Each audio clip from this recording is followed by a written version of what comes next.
এরকম একটা ভর্তা যদি গরম ভাতের সাথে থাকে তাহলে কিন্তু আর কোনো কিছুর প্রয়োজন নেই। মাছ মাংস রেখেই কিন্তু এই ভর্তাটি দিয়েই কিন্তু নিমেষেই 2 প্লেট ভাত খেয়ে নিতে পারবেন। এতটা লোভনীয় হয়েছিল এই রসুন ভর্তাটি। হাই গাইস, আসসালামু আলাইকুম ওয়া রাহমাতুল্লাহি ওয়া বারাকাতুহু। Welcome back to my channel Mariam's blog. আপনারা সবাই কেমন আছেন? আশা করছি যে যেখানেই আছেন অনেক ভালো আছেন। আমরাও আল্লাহর রহমতে অনেক ভালো আছি। আজকে আমি রসুনের ভর্তা তৈরি করব।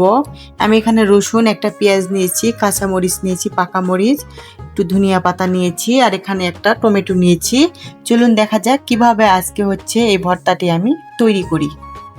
আমি এখানে একটা ফ্রাই প্যান বসিয়ে দিয়েছি। এখন দিয়ে দিব অলিভ অয়েল। তারপরে হচ্ছে আমি রসুনগুলি ভালো করে ভেজে নিব।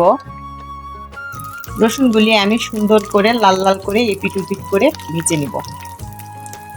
দেখেন রসুনগুলি ভাজানো হয়ে গেছে। এখন আমি এগুলি উঠিয়ে নিব। আর আমি দিয়ে দিয়েছি কাঁচামরিচ, পাকা মরিচ, এগুলি একটু ভেজে নিব। তোমরা একটা জিনিস ফলো করবেন, যখন হচ্ছে কাঁচামরিচ অথবা পাকা মরিচ ভাজতে যাবেন তখন অবশ্যই মাথাগুলি একটু কেটে নেবেন। তা না হলে কিন্তু এটি চোখে মুখে ছিটে আসতে পারে, অনেকটাই বিপজ্জনক কিন্তু এই কাঁচামরিচ ভাজা। এখন আমি রসুনগুলি উঠিয়ে নিচ্ছি।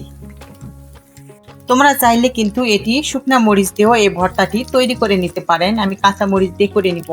মরিচগুলি কিন্তু অনেক ঝাল। মরিচগুলিও কিন্তু ভাজা হয়ে গেছে। এখন মরিচগুলি আমি উঠিয়ে নিব। এখন দিয়ে দিলাম আমি হচ্ছে পেঁয়াজ। পেঁয়াজগুলি আমি কিন্তু ভালো করে ব্রাউন করে ভেজে নিব। পেঁয়াজের মধ্যে আমি অল্প একটু লবণ দিলাম আর একটু হলুদ দিলাম, যেন পেঁয়াজের কালারটা একটু সুন্দর আসে। তোমরা চাইলে কিন্তু হলুদ স্কিপ করতে পারেন। এখন আমি ধীরে ধীরে এটি সুন্দর করে ভেজে নিব। এত দূর এসেও যারা আমার ভিডিওটিতে একটা লাইক দিতে ভুলে গেছেন বা এখনো লাইক দেন নাই, প্লিজ প্রিয় ভাই আপুরা একটা লাইক দিয়ে দিবেন। আমার রেসিপিটি যদি ভালো লেগে থাকে তাহলে বন্ধুদের সঙ্গে শেয়ার করে দিবেন। আমার এরকম সহজ সহজ রেসিপি পেতে আমার চ্যানেলটি সাবস্ক্রাইব করে সবাই আমার পাশেই থাকবেন। যারা এই কাজগুলি করেছেন সবাইকে অন্তরস্থল থেকে অনেক দোয়া ও ভালোবাসা। আমাকে যে আপুরা সাপোর্ট করেন, সুন্দর সুন্দর কমেন্টস করেন, সকল আপুদের প্রতি অনেকটাই কৃতজ্ঞ। এখন আমি এটি নো ফ্লেমে সুন্দর করে ভেজে নিব। এটা পেঁয়াজগুলি কিন্তু ভাজানো হয়ে গেছে। দেখেন অনেক সুন্দর একটা কালার আসছে। আমি এখানে হাফ টমেটো দিব, পুরো টমেটো দিব না। টমেটোটাও হচ্ছে আমি ভালো করে একটু ভেজে নিব। পেঁয়াজগুলি এখন উঠিয়ে নিব। টমেটো হচ্ছে আমি ভালো করে এপিট করে একটু সুন্দর করে ভেজে নিব।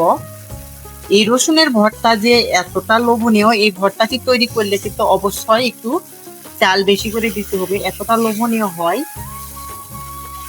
যাদের মুখে রুচি নাই, ভাত খেতে পারেন না, তারা এই ভর্তাটি বানিয়ে কিন্তু ফ্রিজে 1 সপ্তাহ কি 15 দিন কিন্তু রাখতে পারবেন। নরমালে একেও খেতে পারবেন, বেশি করে বানিয়ে রেখে দিতে পারেন।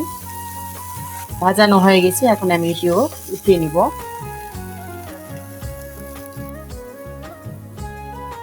এটা সবগুলি দেখেন কত সুন্দর লোভনীয় লাগিচ্ছে। আমি ভর্তাটি এখন তৈরি করে নিব।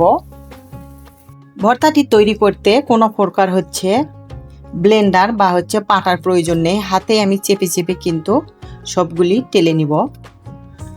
এরকম হাত দিয়ে টিপে টিপে, কারণ এগুলি সবগুলি সুন্দরভাবে সিদ্ধ হয়ে গেছে। হাত দিয়ে কিন্তু ভর্তাটি তৈরি করলে বেশি মজা লাগবে।